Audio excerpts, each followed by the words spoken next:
আমি প্রত্যেক বছর না এলেও অনেক বছরই এসেছি।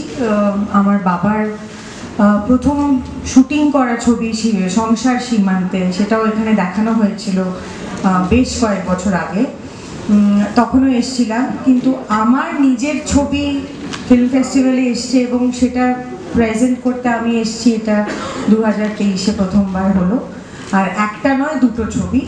So thank you whoever, honorable people in the selection committee.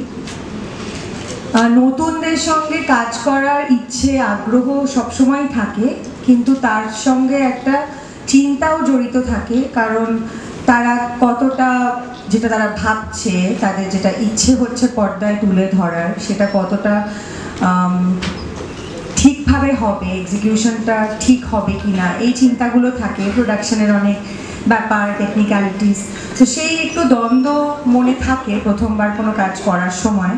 কিন্তু রাজেশ ডেফিনেটলি এখানে নতুন পরিচালক, কিন্তু ওর আশেপাশের লোকজনেরা এত শক্তপোক্ত যে সেটা আমাকে খুবই কনফিডেন্স জুগিয়েছিল ছবিটা করার জন্য। আর গল্পটা পড়ে, স্ক্রিপ্টটা পড়ে অসম্ভব ভালো লেগেছিল। আর এই ছবিটা করার আমার কারণ হচ্ছে যে আমাকে কেউ একটা গ্রাম্য চরিত্রে দেখতে চায় না, বা দেখতে পারে না, বা ভিজুয়ালাইজ করতে পারে না।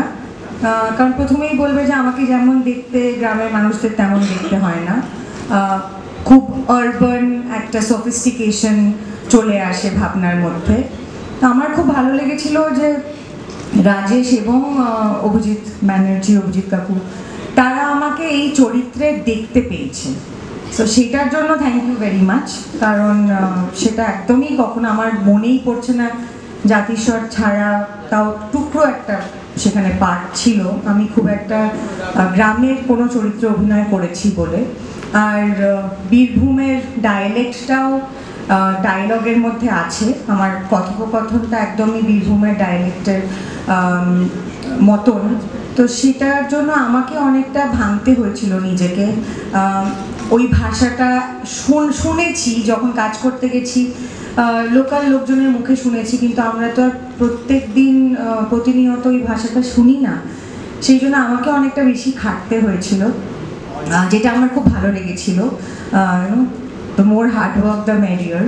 আর ওই গ্রামের একটা চরিত্র, সেটা নিজের ফিজিক্যালিটির মধ্যে আনা, সেটা অভিনেতা হয়ে নিজের বডি ল্যাঙ্গুয়েজের মধ্যে আনা।